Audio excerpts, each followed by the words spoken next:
Just before introducing the next witness, a very quick observation, because I don't think it's going to be covered by the witnesses. But again, if you read the first Russell Tribunal report alongside BDS action, one of the other recommendations related to groups taking civil litigation against companies responsible for colluding and collaborating with aspects of what is going on, the building of the wall, the building of the railway, the provision of transport, and in the UK it is a security company that's helped with the building of posts on the wall, prisons, prison accessories, and prison regimes. So that's another consideration. May I, however, welcome Gianfranco Fattorini, and he's going to talk about the Human Rights Council because of his experience. He's got wide experience as a journalist, but he's also got experience of that body.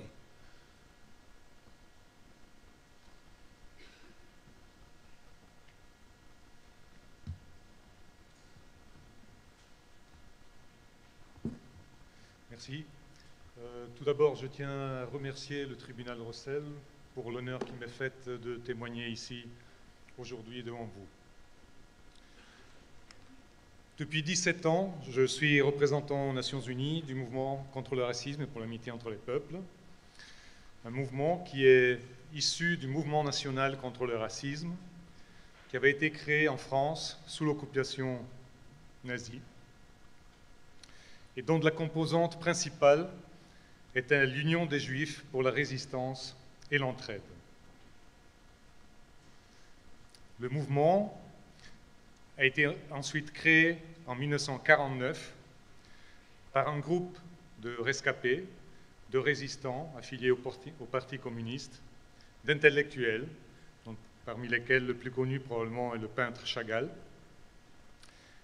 Et il a été créé sous le nom de Mouvement contre le racisme, l'antisémitisme et pour la paix.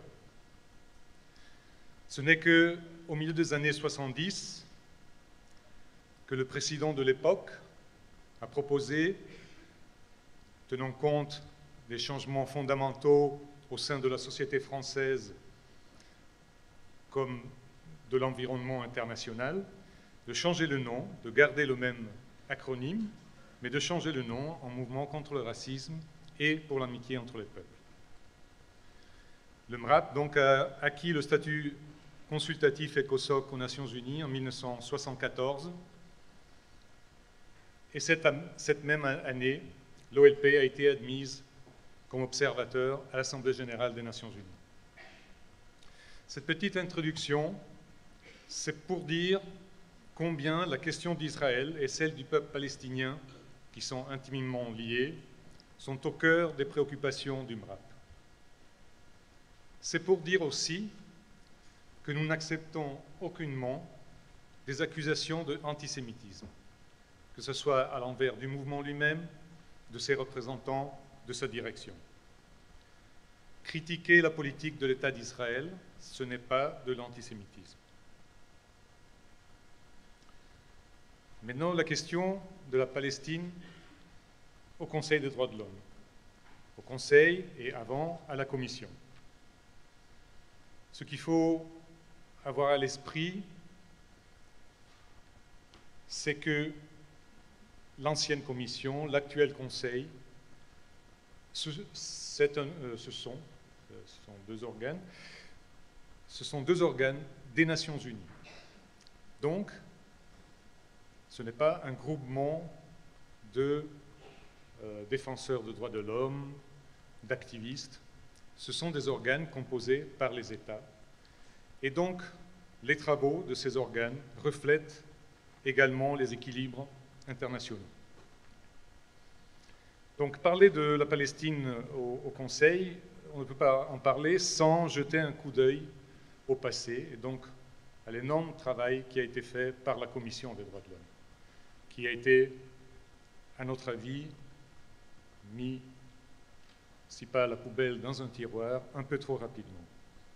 D'abord, le travail normatif énorme, à commencer par la Déclaration universelle des droits de l'homme, et par rapport à la question palestinienne, Je citerai uniquement le droit à la vie et à la liberté, article 3, l'interdiction à l'exil forcé, article 9, l'interdiction à l'arrestation arbitraire, à la torture, articles 9 et 5, le droit à une nationalité, article 15, le droit à la propriété, article 17, le droit à la liberté d'opinion et d'expression, article 19.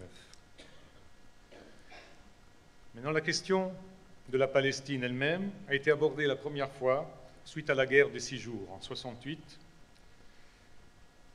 Et c'est à cette occasion que la Commission a adopté sa première résolution sur la question. Adoption unanime, c'est-à-dire que c'est la seule résolution sur la question palestinienne que les États-Unis aussi ont votée. Elle affirmait, à l'époque, elle était très courte, mais elle affirmait le droit au retour immédiat de tous les habitants partis depuis le déclenchement des hostilités. Il faut remarquer qu'Israël, à l'époque, était membre de la Commission, mais il n'a pas pris parti au vote. L'année suivante, la Commission a traité à nouveau de la question et a déploré évidemment les violations des droits de l'homme, la destruction des foyers, les expulsions, déportations et le recours à la violence. Elle a également, la Commission, dénoncé les violations de la 4e Convention de Genève. On est donc en 1969. Et à ce moment-là, la Commission a décidé d'inscrire la question des droits de l'homme dans les territoires occupés en tant que point distinct de l'ordre du jour de la Commission. Et donc c'est la deuxième année, la deuxième fois que la Commission a traité du sujet. Et là, la Commission se divise. Il y a 13 votes pour, 16 abstentions, tout le bloc occidental, y compris les États-Unis, et un vote contre Israël. L'année suivante, en 1970, la Commission a décidé de l'établissement d'un groupe de travail qui présente son rapport, donc, et qui dénonce à nouveau les violations de la 4e Convention, les expulsions, les établissements des colonies, la prise illégale de pouvoir, y compris dans les territoires, y compris judiciaires. Et à partir de ce moment-là, on voit la mise en place du langage du gouvernement israélien qui veut se poser en victime. Victime sur le terrain, c'est-à-dire tout ce qui est fait, c'est pour protéger la population israélienne, c'est parce qu'il y a un danger, et victime sur la scène internationale. Pourquoi s'occuper principalement de notre cas? On ne peut pas considérer le travail de la Commission sans considérer, et d'autres intervenants, d'autres témoins ont largement parlé également, des autres organes des Nations Unies qui traitent de la question, l'Assemblée générale, le comité spécial, qui a été créé, lui, en 1968 et est chargé d'enquêter sur les pratiques israéliennes affectant les droits de l'homme de la population des territoires occupés. Les rapports du comité spécial ont souligné la continuité de la politique d'annexion de fait, la confiscation des biens, l'expulsion des Palestiniens, le transfert d'Israéliens, le développement des colonies. Le comité a également pointé du doigt les violations graves et persistantes de la 4e Convention de Genève. En 1974, l'Assemblée générale aussi inscrit la question de la Palestine en tant que point distinct à son ordre du jour. L'année suivante, l'Assemblée générale crée le comité pour l'exercice des droits inaliénables du peuple palestinien. Les recommandations de ce comité, présentées en 1976, l'année suivante, étaient divisées en deux parties. Une partie concernant les droits au retour et la restitution des biens, et une deuxième partie concernant le droit à l'autodétermination, à l'indépendance et à la souveraineté nationale. Tout au long des années 70-80, la Commission des droits de l'homme continue de relever les violations des droits de l'homme. le dépeuplement, expulsion, déportation, confiscation des terres, développement des colonies, ingérence dans le système judiciaire, dans le système éducatif, restriction à la liberté de mouvement, liberté de travail, arrestation arbitraire, torture. Et la Commission invite les États partis à la 4e Convention à la faire respecter. La Commission considère également les graves violations de la 4e Convention comme des crimes de guerre. Elle déclare que toutes les mesures prises par Israël pour modifier la structure, le statut, la composition démographique des territoires occupés sont nulles et non avenues. On arrive en 1993, première intifada. La Commission des droits de l'homme affirme le droit du peuple palestinien de résister à l'occupation militaire dans le cadre des normes du droit international. Et elle décide de nommer un rapporteur spécial avec le mandat d'enquêter sur la violation des droits de l'homme. Depuis lors, 5 personnes se sont succédées à ce poste avec une fortune inégale dans leur relation avec Israël. Mais de toute façon, l'État d'Israël a constamment nié en bloc toutes les allégations en assumant à nouveau et toujours le rôle de la victime. En 2000, c'est la 2e intifada, la Commission tient une session spéciale, et c'est la seule sur la question palestinienne que la Commission aura tenue, pour examiner les violations graves et massives des droits de l'homme des Palestiniens commises par la puissance occupante israélienne. Elle décide de l'établissement d'une commission d'enquête et elle demande à la haut-commissaire de se rendre dans les territoires occupés. Donc en l'an 2000, c'est la première visite du haut-commissaire aux droits de l'homme des Nations Unies dans les territoires occupés. Il s'agissait à l'époque de Madame Mary Robinson.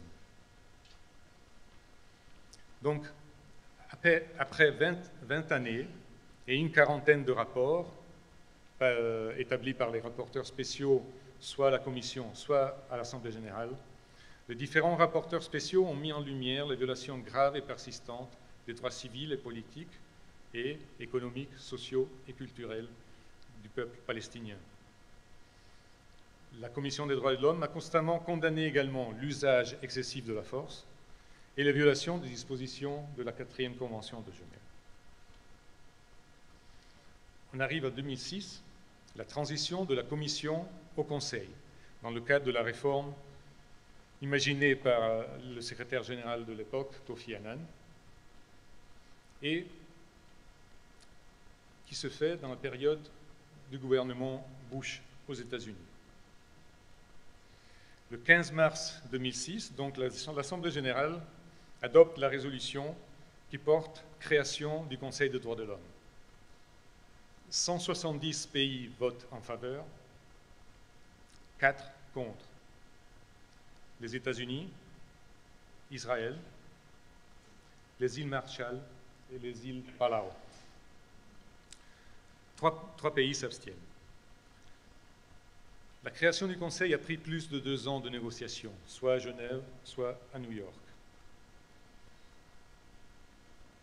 Une des actions continuelles du gouvernement américain à l'époque de la négociation était le soutien à Israël pour que le point distinct à l'ordre du jour soit enlevé, il disparaisse. Mais ils n'ont pas eu de succès puisqu'il a été maintenu. Donc le Conseil a eu à traiter et traite toujours à chacune de ses sessions, et à la différence de la Commission des droits de l'homme qui se réunissait 1 fois par année, le Conseil se réunit 3 fois par année. Donc, à chacune des sessions du Conseil, on traite de la question de la violation des droits de l'homme dans les territoires occupés. Les rapporteurs présentent toujours leur rapport, et on a vu apparaître des attaques personnelles aux rapporteurs eux-mêmes. Ça a été le cas pour M. Jean Ziegler, c'était le cas plus récemment pour Richard Falk. aucun des États n'a pris leur défense, bien que, dans d'autres occasions, notamment les pays occidentaux, les États-Unis en particulier, tiennent à défendre l'indépendance des rapporteurs. Le Conseil a une liberté plus grande par rapport à la Commission de convoquer des sessions spéciales. Et en effet, au début, les premières années, 5 sessions spéciales ont été convoquées sur la question de la Palestine, dont, en janvier 2009, celle qui a suivi l'opération Plan durci. Le Conseil demande à la communauté internationale, à la haut-commissaire et à plusieurs rapporteurs spéciaux de porter leur attention sur la situation et décide de l'envoi d'une mission internationale indépendante de l'établissement des faits, qui rédigera un rapport connu sous le nom de rapport Goldstone. En octobre 2009, le Conseil demande la mise en œuvre des recommandations faites par la mission. Ce qu'il faut savoir, ça a été déjà dit, c'est qu'en 2009, avec la nouvelle administration, les États-Unis sont devenus membres du Conseil. Et à leur première participation, une des activités principales a été de faire pression pour que le rapport ne soit pas adopté.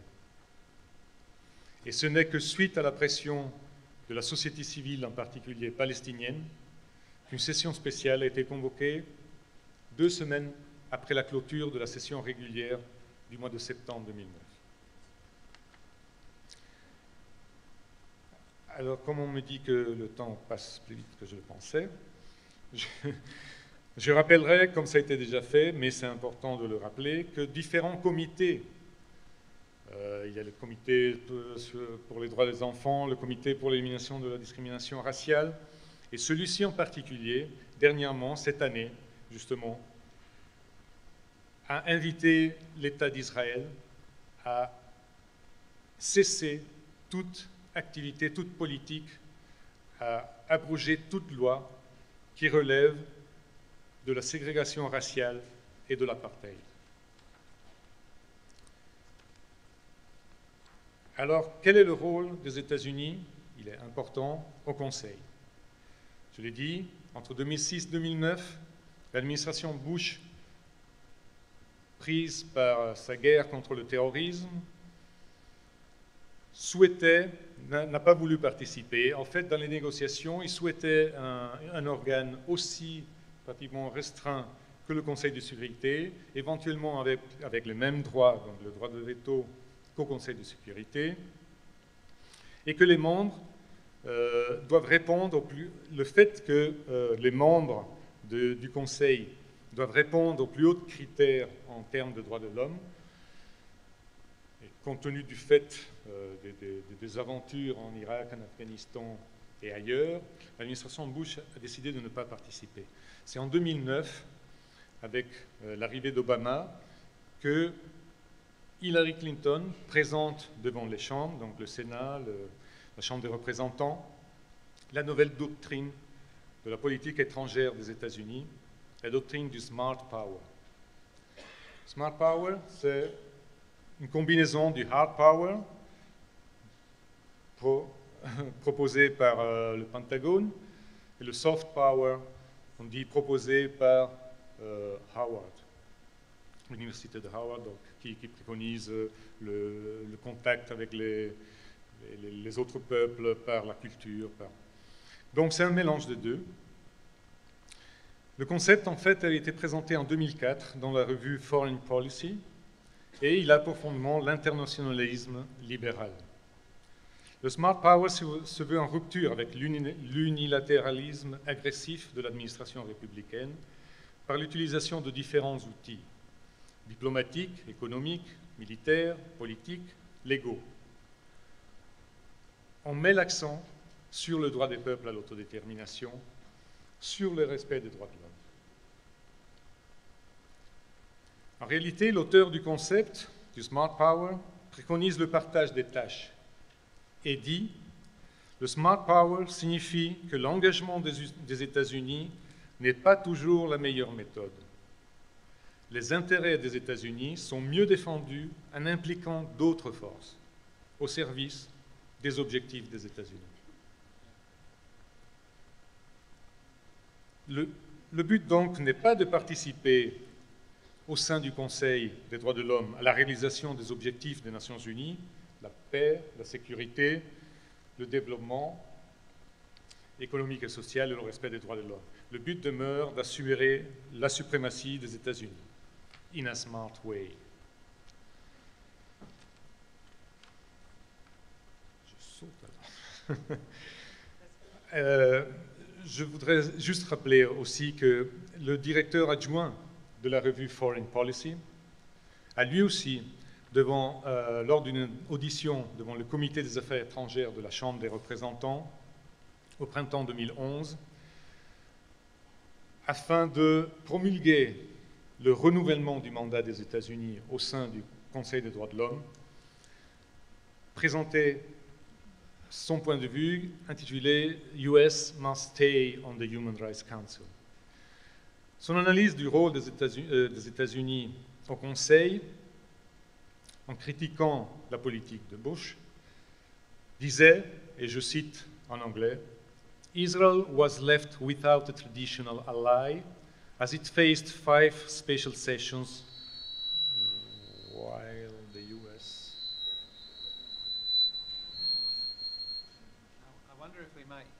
I wonder if we could just use that. I'm sorry to interrupt, but we're worried about time, I'm afraid. Yeah, I'm finished.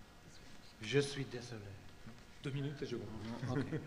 Mais je crois que c'est important pour comprendre la politique des États-Unis au sein du Conseil. So Israel was left without a traditional ally as it faced 5 special sessions while the US was absent. Since the US joined the Council in June 2009, Israel has been the subject of only 1 special session.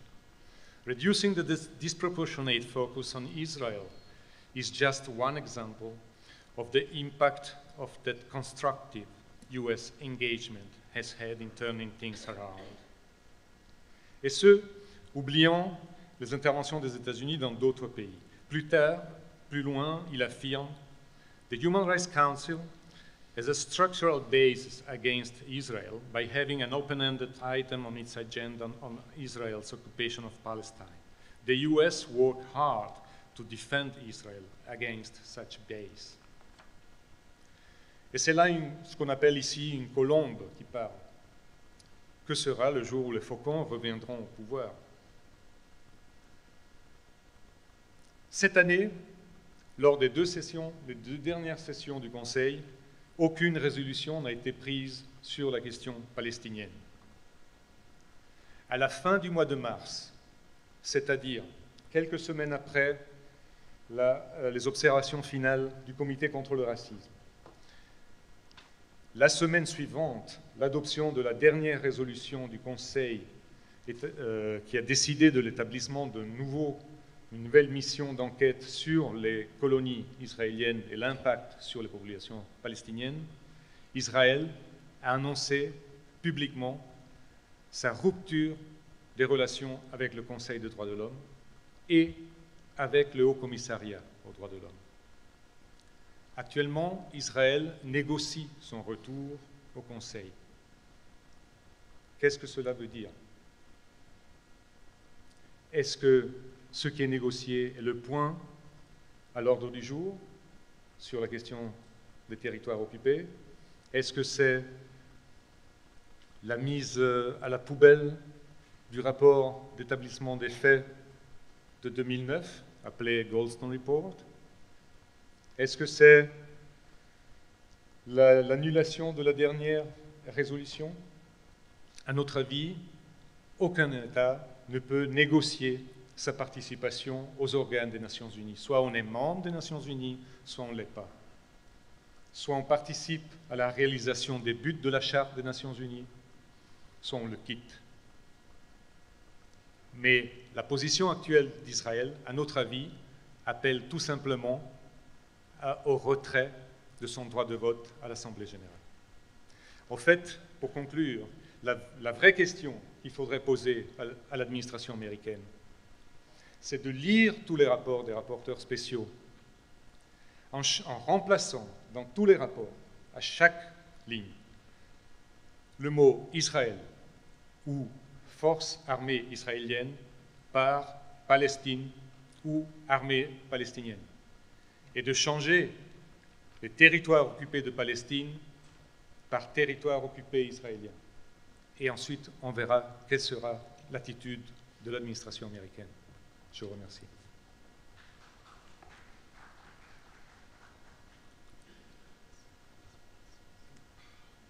How are we doing for time? Well, I'm going to ask just one quick question, but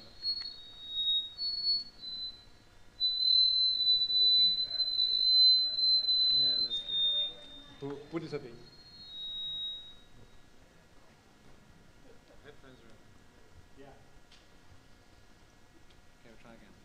The question is this.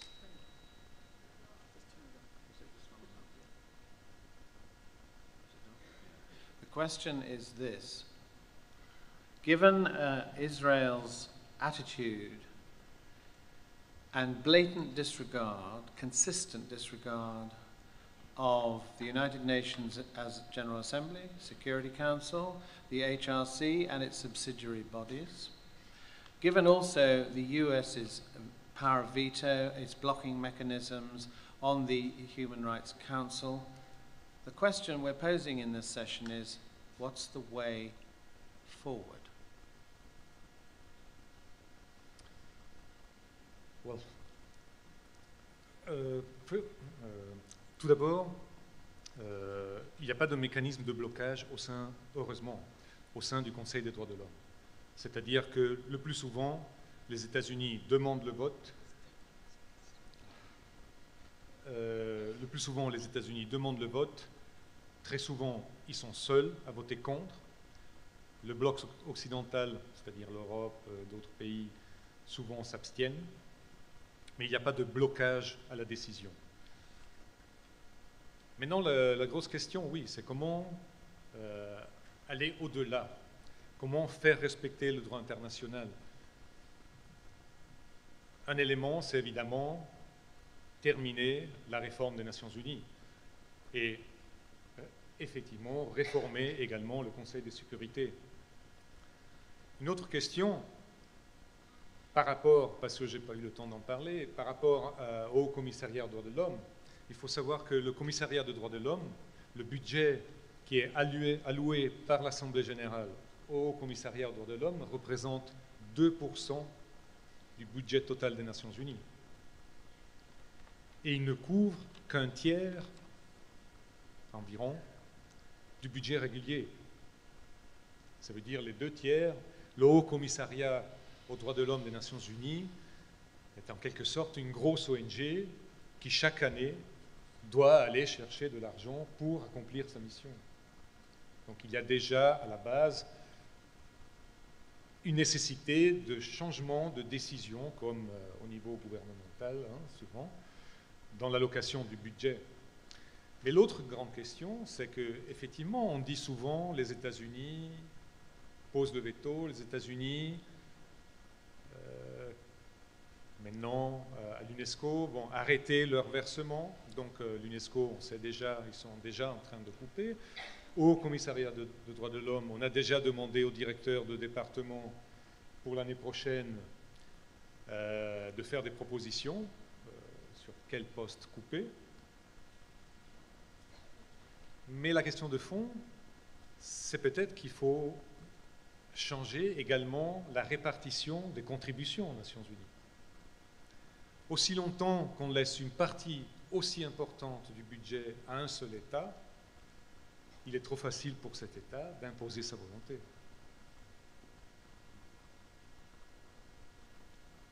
Thank you. Merci. Yeah, no. Stefan Hessel, please. Let me pose, I'll take English because I think it is more heard, although Mr. Rankini has been very good at speaking my language. I would say this, do we have a chance of some progress even this year? I would say yes, and I will explain why. First of all, let me recall that the one who adopted the charter, Franklin Roosevelt, put the human rights as the very first objective of the New World Organization, even before War and Peace. And that's very important. And for years, you could have support of the work for human rights done by the United Nations from the United States. But for the past 15 years, this has completely changed. The last time I was member of the Commission on Human Rights, that was in 1993. At that time, we had President Carter, I think it was, and there was still great support. That has diminished, and we have to put our emphasis on the Federation, the U.S. Federation for the United Nations, which has a role to play, to say that the way the United Nations is not supporting human rights and trying to restrict the work of the Council, pretending that the Council is not fair, that it is not, does not have a majority of real democratic countries. It's all pure nonsense. And the Council on Human Rights has a possibility to work with a High Commissioner coming from South Africa, a brilliant jurist, Mrs. Pillai. What we can do is to get the General Assembly, and particularly the Third Commission of the General Assembly, which is meeting presently here in the United Nations, to say we, in a great majority, because they are 192 members, like all the other commissions of the General Assembly. If that Third Commission made a resolution saying we consider that the Council on Human Rights and the High Commissioner for Human Rights must be allowed to play a greater role, and that they particularly should be more active in the field of Palestine and Israel, such a movement by a member state, why not Brazil, why not Mexico, could have a majority. And that majority, even in the days and months to come, could make an impact, because it is true that now the majority of member nations are not in the same position than Israel, United States, the Marshall Islands, and what was the fourth? I don't remember who voted. They are not in that position. There is a great majority for going the way we feel we must go. Thank you. Oui, en effet, j'abonderai même dans votre sens. Il faut être présent à l'Assemblée générale. Il faut être présent dans le comité qu'on ira voir demain. Mais je voudrais inviter toutes les organisations qui travaillent justement avec ce comité à venir à Genève aussi au Conseil des droits de l'homme.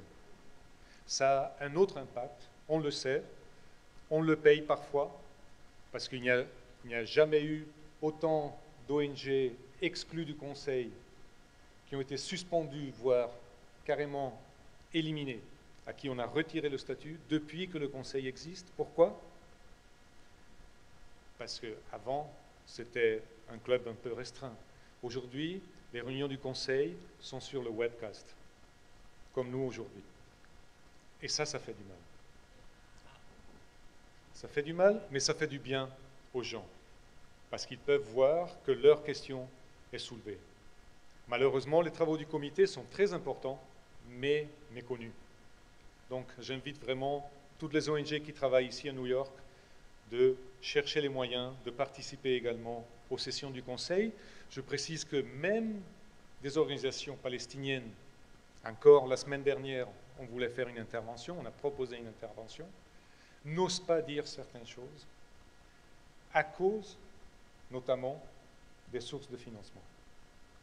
Donc on respecte, mais on trouve que c'est dommage. Nous, on est indépendants, on peut dire ce qu'on pense. Et donc, on invite tous ceux qui travaillent sur la question à trouver les moyens pour participer également aux sessions, aux travaux du Conseil des droits de l'homme. Merci beaucoup. Je vous remercie. Merci beaucoup.